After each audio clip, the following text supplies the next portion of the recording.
Ritter Communications presents the NEA Varsity Podcast, brought to you by Tubetown. Here are your hosts, Marcus Carlton and Brandon Reed. Hey, everybody. Marcus Carlton, Brandon Reed back here with you for another edition of the NEA Varsity Podcast. Brandon, what's up, my man?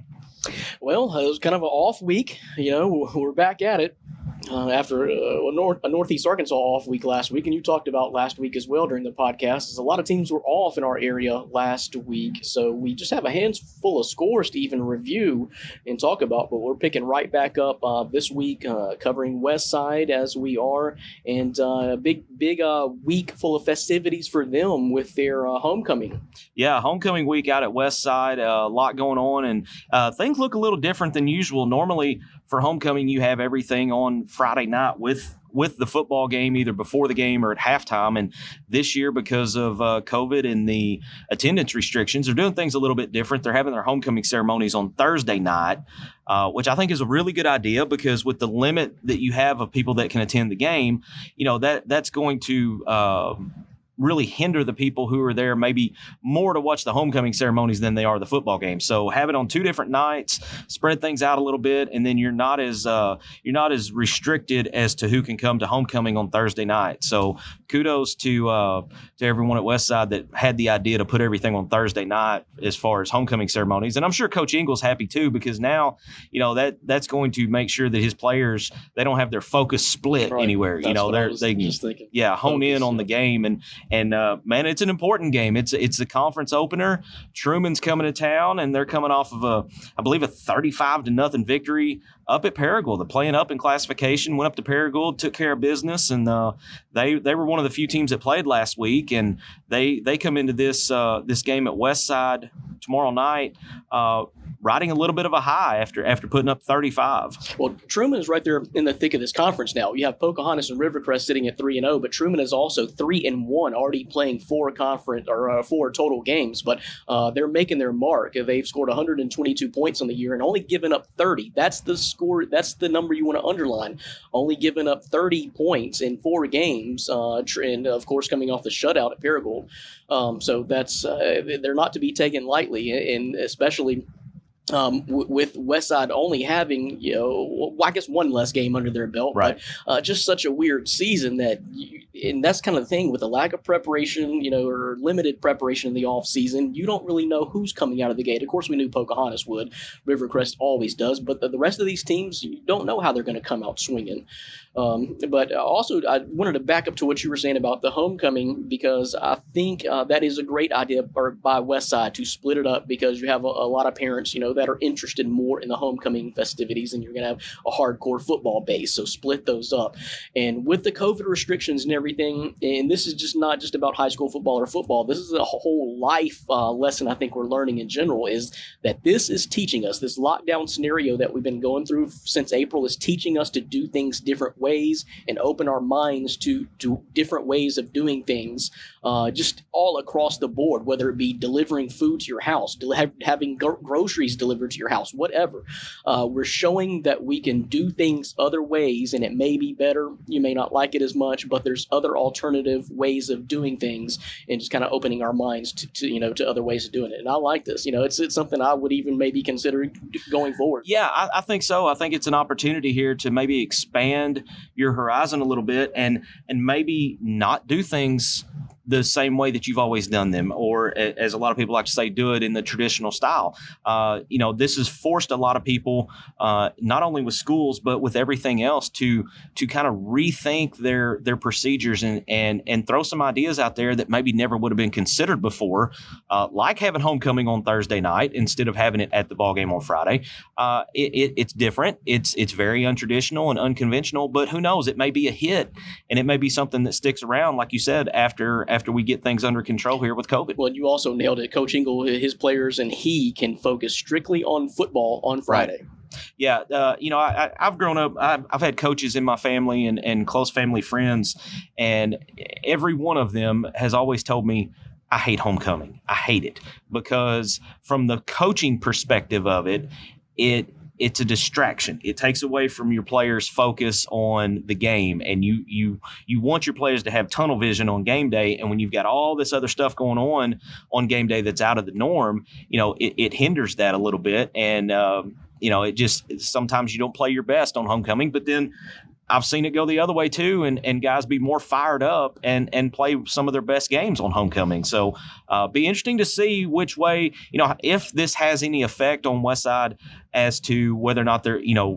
by having the homecoming on Thursday night, if it makes a difference in how their focus is. Those guys, most of the time, they're pretty honed in, and between Coach Engel and his team captains, I think they'll have the guys ready to go this Friday. Well, I think it's got to help because you got a big opponent coming in at Truman, which you cannot take lightly, and you really need this win if you're West Side, because the middle of that 4A3 region is just jumbled up with a lot of talented teams in there. So you really need this big win, and it's been many, many years since I was in high school, but I can still remember the kind of the hysteria and the madness that goes around homecoming week. It's not just 1 or 2 days. It's a whole week of festivities. And yes, it's very distracting. And I can remember even as a player in high school that you look forward to the homecoming festivities, and it felt almost like, I don't know, almost like Christmas. It's not to the level of Christmas, of course, but it kind of felt like something special, and just, I don't know, something different was in the air that whole week. So I think it's got to help. And you really need this win against Truman. Yeah. And me personally, I always liked playing on homecoming because I always knew there was going to be a big crowd. It was going to be a full house, and there were going to be, former athletes and alumni there that, basically I wanted them to look at my team and be like, wow, those guys have got it. I wanted to make a good impression on them. So may have some of that this week as well. And I think everybody at this game will have one eye on the game at Warrior Stadium, and then they'll have another eye over at the Tez, Rivercrest and Pocahontas taking place this Friday night as well. That may determine the direction of how this conference goes, at least early on, because that's, from the way things look right now, it looks to be the 2 best teams in the conference. Both teams 3-0 coming into this game, and man, that's going to be a good one. Yeah, both teams similar, stats too. Both teams putting up a lot of points in 3 games and giving up, their fair share, I guess. But still 2 really good ball control offenses. Pocahontas definitely with that line, and the Rivercrest, they just always control the ball because they always have athletes. So they can punch you several different ways. Pocahontas has a special class this season with the athletes that they have, especially at the skill positions. You've got a big quarterback matchup here. You've got Cam Turner versus Dawson Chester. Chester was out. He was out at least one game, I believe, with medical reasons. But he's back now, and so he's the straw that stirs the drink on that Pocahontas offense. And it will be interesting to see he and Cam Turner go head to head and see what happens in that game, because I really think that's going to be a good one. But we're going to have a good one here at Warrior Stadium as well.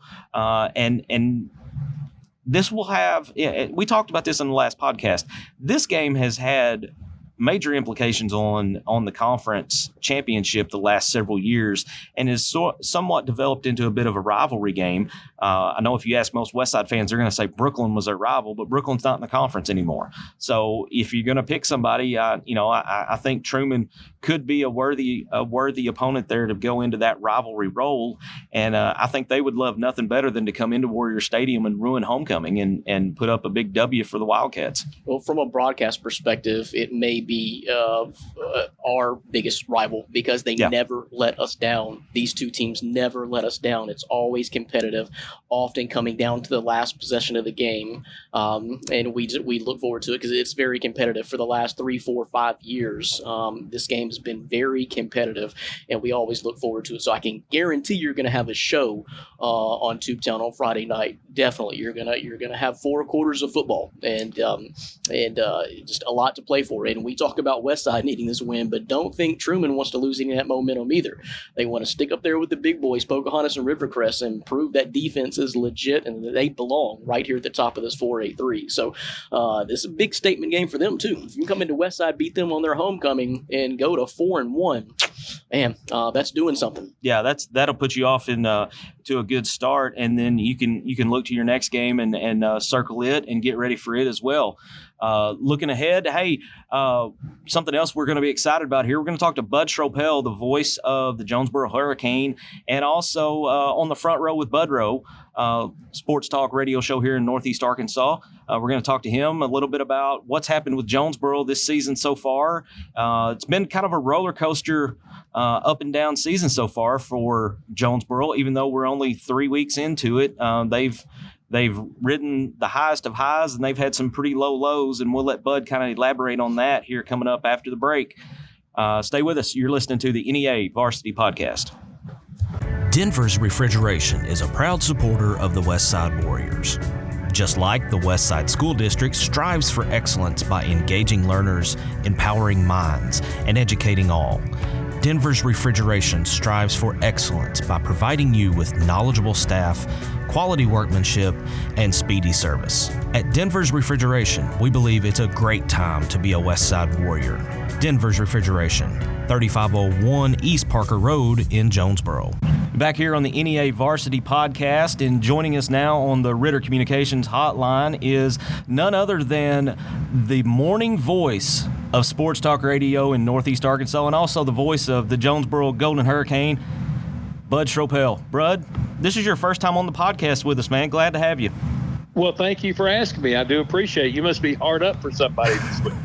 Hey, we needed an authority on Jonesboro football, so that we came straight to the source. I appreciate that. Thank you. So Jonesboro got off to a promising start this season. The last second win over Catholic, 28-24, and then you had a little bit of a controversy in the loss to Cabot at home, and then on September 11th, the loss against Conway, and that was probably the biggest loss of all because that was a game where Cross Jumper was injured, and looks like unfortunately that's going to end his season, right? Yeah, it's going to end his season and his career at Jonesboro High School. And when you're talking about a young man that was going to rewrite the record books at Jonesboro High School, you're talking about Cross Jumper. And, yeah, you're right. Really was looking forward to getting back to Cooksey Johns and getting the home portion of the schedule underway against two very, very good 7A schools, but felt very good about the condition of Jonesboro going into the game. And I thought they played real well against Cabot. Of course, a couple of losses that night were, Ben Webster was taken off the field the first of 2 consecutive weeks where had a ambulance come on the field and take a player off. Ben Webster was taken airlifted to Memphis, where turns out all he had was a small, not a small stinger, but a pretty major stinger, but it was okay. He was sent back home and everything was fine. And then the controversial call at the end of the game, reversing an interception and giving it back to Cabot on a pass interference on a tipped ball that I don't care what anybody says. It was a tipped ball. I saw it with my own 2 eyes. I don't have to go to tape or anything to look at it. I saw it with my own 2 eyes. It was tipped. It was intercepted. Would have secured the victory for Jonesboro, but the guys that matter in the striped shirts saw it differently and turned the game around. Cabot came down, won the ball game, and sent Jonesboro to Conway, home against Conway, where, as I said earlier, the second consecutive week of an ambulance coming on the field. This time it was right before the end of the first half, and unfortunately, as you mentioned, it ended the season and career for quarterback Cross Jumper, who was just off to a great start, had close to 1,000 yards in 3 games already, averaging about 300 yards a game through the air and close to 100 yards a game on the ground, just doing everything for Jonesboro. And he broke 2 bones in his leg. He's going to be fine. Prognosis is good that in 4 months he won't even know that he injured the leg. But unfortunately, that 4 months will take him out of the football season. He won't be back. So a little bit of mixed emotions there. You hate to lose him for the season, but considering the fact that he was, basically committed to play baseball at the collegiate level, it's good to see that he's going to be able to continue his athletic career at the next level. So, oh yeah, even if it is at Tennessee. Right, you're right. Yeah, we'll overlook that part of it. I was going to leave that out because neither you nor I are big Tennessee fans. But hey, kudos to him. He gets to go play in the SEC and play for a great Tennessee Tennessee program over there. That kind of hurt me to say, but that baseball program's led by a disciple of Dave Van Horn, so I can stomach it a little better than normal. Well, he's going to be a fine baseball player, and you know what? I may have to become a partial Tennessee fan for a while because he and former Lady Hurricane Destiny Salary will be lacing it up over in Knoxville for the next 4 years. So I may have to I'm not going to wear a Tennessee hat, but I may have to have one in my house somewhere. Yeah, my apologies to Destiny. She completely slipped my mind that she's going to be over there as well. And in regards to, those two Northeast Arkansas products being over in Knoxville, I wish them the absolute best. If Cross, when he comes up and plays against Arkansas, I hope individually he has a game of his career, but I hope Arkansas beats him every time. So it's just, I can't get past that, man. It's just the way it is. But understand. So looking ahead this week, I think the off week came at a good time for Jonesboro, especially considering the injury to Cross. Kind of let everybody take a week, catch their breath, and maybe refocus a little bit behind who's going to be taking the snaps this week down at El Dorado. And I think the off week will help them kind of get refocused and everybody just kind of shake the cobwebs out from everything that's happened with the injuries and the controversial loss and everything else, and then take that long drive down to El Dorado and see if they can bring a victory back. Well, you're right. Randy Coleman does not really care for off weeks. Of course, he scheduled it to be off the week between non-conference and conference, but I think he did it because of what has happened. Just in case there's any injuries, just in case there's something strange that happens, and he's prepared to regroup his team and get everybody ready for the start of conference season, which, as we all know, is what it's all about. And it did come at a great time for Riker Acebo, who will now be the number one quarterback at Jonesboro, will be the starter. He's been the backup to Cross for 2 years. He came in the Benton game last year in the playoffs and directed Jonesboro to a near win. He's a quarterback that knows what's going on, but he's different from Cross, and he hasn't started. And this will be new for the junior, and he needs time to kind of grasp the situation that I'm the guy. This is my team now, and I think he will respond very, very well. But for those who expect him to be Cross, he's not going to be Cross. I don't think he can run the ball as well as Cross because he's not as big as Cross. He's not as strong as Cross. But he may be a little more rangy. He may be a little more agile. He may be have the escapability that Cross didn't have. So we'll just have to see how he gets himself into the role as a quarterback of the Cane. And you could tell, I don't want to say that the team gave up when Cross was injured, but when Cross was injured, you could kind of see some air come out of the Jonesboro team. Not necessarily that Riker was a quarterback, but just the fact that Cross was hurt, a guy that has started for them every game he's been at Jonesboro. And it just was an emotional evening for the Hurricane, and Conway was a very good football team. They deserved to win the game, but the loss of Cross certainly had something to do with it. Well, and I think you can't really blame Cross's teammates for, maybe losing a little bit of their gusto, or however you want to word that, when their leader goes down. I mean, you've seen your field general, the leader of the team, you've seen him go down, you've seen him ambulanced off. It wouldn't matter if you're bringing Tom Brady into that situation. There's going to be a period of time to where, the players on the field are, their mind is with Cross. Their mind is more with him and wondering if he's going to be okay. And it's very difficult to flip that switch and go back into game mode and not think about your friend, your teammate, your brother that just got ambulanced off. I think it was more about Cross being hurt than it was about Cross not coming back, because Cross has been like a Superman since he's been out there. He's taken some huge hits throughout the years. Of course, he did leave the Benton game last year and didn't come back to end the season, but he has kind of been the guy out there that's been able to weather anything that came at him, and it was obvious he wasn't going to come back that night. Right. And they knew that the way they were bracing the leg and all that, it was pretty serious injury, and that he wasn't going to be back. And I think it was kind of hard for them to get back on focus. Not necessarily, again, that Cross wasn't going to be quarterbacking, just the fact that Cross wasn't going to be there, period. Right. And we've seen that happen at any level of football. When the team leader goes down, the team is going to struggle for, I mean, even at the pro level, they'll struggle for a few possessions, if not the rest of the game. So we've seen it too many times. And let's talk quickly about Acebo. You mentioned that he had gotten into the playoffs a little bit last year. I think that could be a good thing because, you know, he's been under the bright lights. He's been in the big situation. And now, you know, he gets to take over as QB1 and come into this. Do you think that will maybe lessen the chances of him having the deer in the headlights look now, you know, knowing that he's had a little bit of experience? Well, the only thing that's going to be deer in the headlights is that he's the guy. And if he doesn't get it done, there's nobody to come in to get it done, really, because they don't have anybody in any kind of varsity experience to back him up. If anything happens to Riker, we're talking about an unexperienced sophomore quarterback, probably, maybe a Jack Cheatham, but probably a sophomore quarterback is going to back Riker up. So that will be maybe where he'll be a little deer in the headlight, maybe a little more hesitant to try things just because there's not experience behind him. But I think just like in the Benton game, he was slow getting started.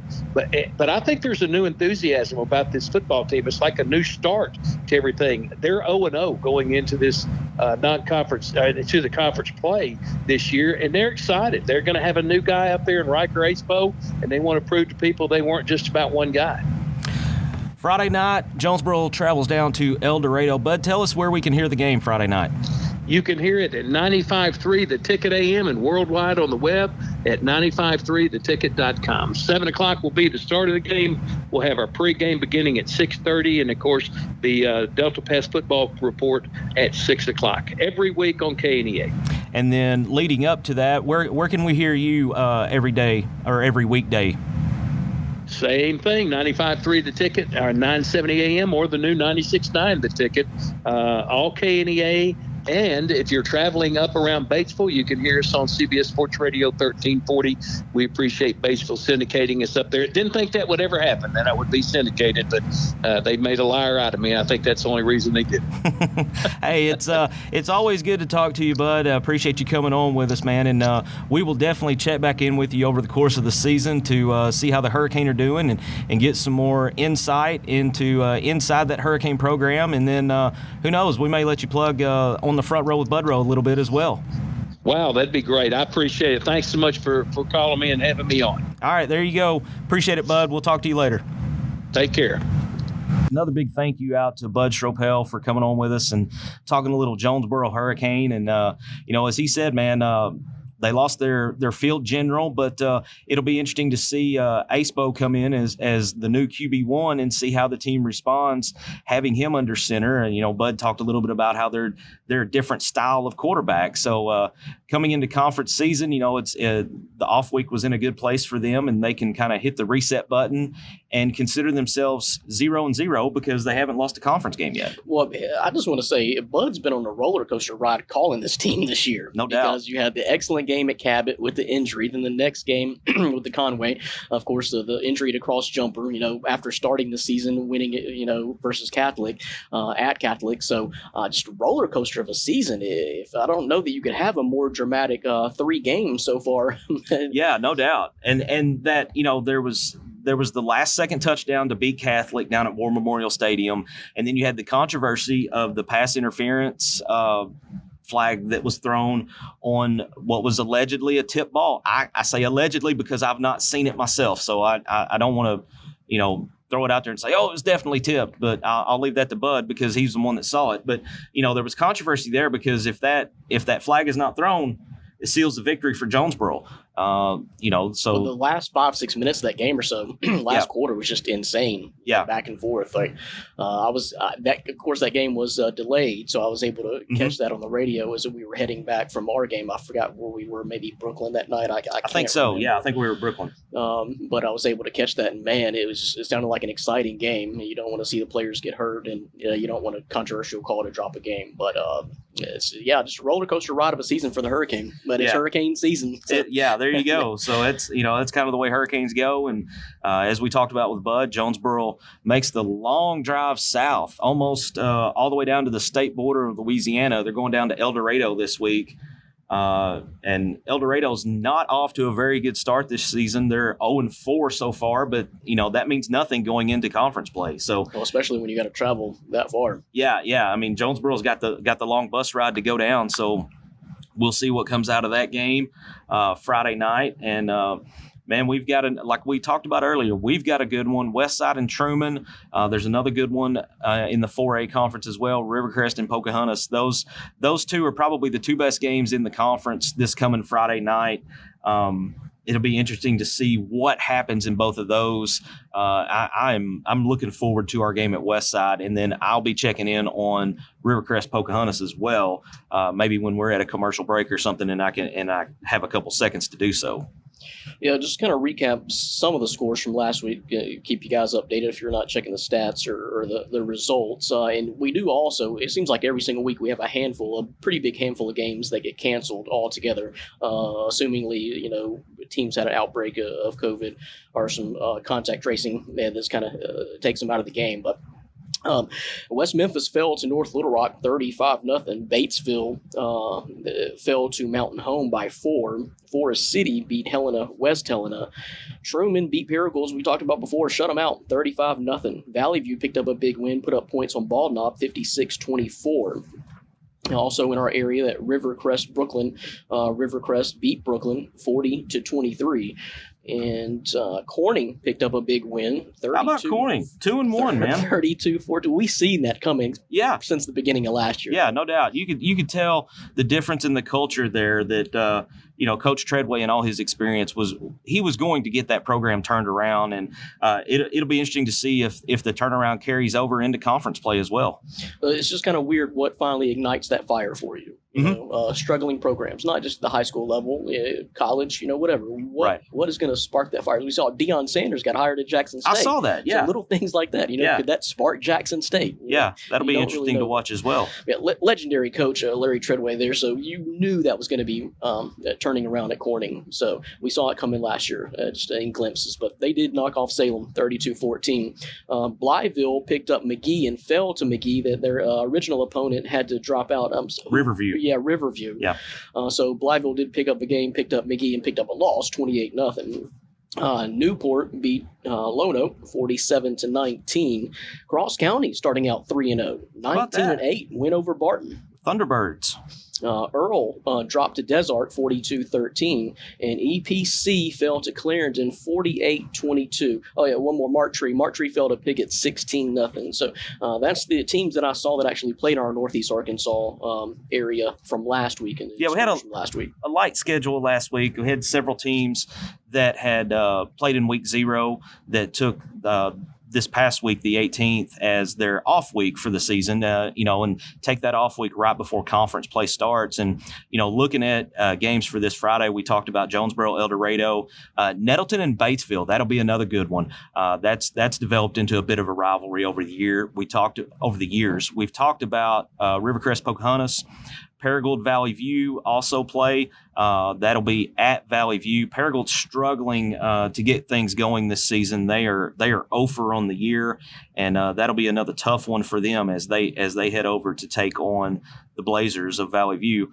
Truman Westside obviously is another one that we have in Northeast Arkansas this coming Friday night. Palestine Wheatley comes up to Walnut Ridge to take on the Bobcats. Be interesting to see what happens there. That kicks off conference play for them as well. In that conference, Palestine Wheatley comes in and replaces Newport in that conference. And speaking of Newport, they get kicked off against Melbourne this Friday night. Mark Tree goes to McCrory to take on the Jaguars. You've got a rivalry game down in, I believe that's Crittenden County down there, West Memphis and Marion. That's always a good rivalry game. It'd be interesting to keep an eye on that score as well. Neither one of those teams are I don't think they've gotten off to the start that they had hoped for. Not as they typically have in the last several years. Right. Moving along, Hoxie goes down to Harrisburg. Watch out for this Harrisburg Hornet team. That's another program that has struggled the past few years, but they seem to have turned the corner and have things, kind of back on the track, if you will. New turf. Yeah, new turf. Maybe it's the new turf, Maybe we need to see if there's some magic in that turf. But they've got a big one with the high-powered, high-octane video game type offense of Hoxie coming in this Friday night. I'm looking at other games around the state. Gosnell makes a long trip over to Highland. Let's see. That may be about everything we've got in Northeast Arkansas this week. As I scroll through the schedule here, Corning and Osceola. I'll tell you what, if Corning goes over to Osceola and pulls that one off, we may have to have a special podcast and have Andy Earls and just talk completely about Corning, because if they go over to Osceola and pull that one off, that will be a huge, huge upset. And it will especially be huge because Osceola is sitting at 0-2. Yeah. This may be their first home game. I don't know. I think that's right. I think it is. But regardless, they are going to be hungry. Yeah, no doubt. And you get Corning coming in. Corning coming off a big win last week to close out non-conference play. You've got EPC and Cedar Ridge coming up as well. Wynn and Brooklyn. Now, this is Brooklyn's first 5A conference game. And, man, hello. Welcome to the 5A. Your first conference game, you're going to host the Wynn Yellow Jackets. So that'll be an interesting game as well. Good luck to the Bearcats and the Yellow Jackets there both. We'll see who comes out of that one. Cross County and Earl is another game that is on the slate for this week. Forest City and Greene County Tech. Brandon, we saw this Greene County Tech team in week 1 shut out Westside. Watch out for the Tech Eagles in this game. They seem to be improved from what they have been over the last few years. They've got some weapons at the skill position, so it'll be interesting to see what happens in that game as well. Manila and Piggott. How can you not root for the Piggott Mohawks this year, to have a really great year considering everything that happened to them in the offseason? So another full slate this Friday night. And just to recap, once again, we'll be out Truman at Westside. We'll have our coverage on Tubetown on the YouTube channel. We'll put the link out on blast on social media, on Facebook and everything. Our coverage will begin around. We'll go on about 6:55 and then be right there for the kickoff at 7. And we'll be back here next week to kind of recap it and look ahead to the next game as well. So let's get to it, man. It's almost Friday. It's almost game time, and it's time to go. Yeah, I just want to final word to say everyone stay safe out there, not just with the COVID, but I just hope all the players stay safe in the area because, once again, we talked about injuries last week. Yeah. Man, did it hit the NFL big this week. It did. It's going to hit colleges. SEC play starts this weekend, I believe. So just want to hope everyone stays safe out there. Be responsible, of course, with COVID, but just hope we have a injury-free Friday night here around the area. Yeah, we're due for a night where nobody gets ambulanced off the field because it seems like we've had one of those almost every week. So let's hope that everybody can keep their head up when they're tackling and stay safe, and let's get everybody back home with no trips to the ER this week. That's right. We're moving on. Week 4. Week 4, man. I can't believe it. We're already in week 4. So before you know it, we'll be talking about basketball. That's another edition of the NEA Varsity Podcast. Hey, if you haven't subscribed yet, wherever you get your favorite podcast, whether it be Apple, Google, Spotify, or any other outlet, hit the little subscribe button and you'll never miss an episode. For Brandon Reed, this is Marcus Carlton, and you've been listening to the NEA Varsity Podcast.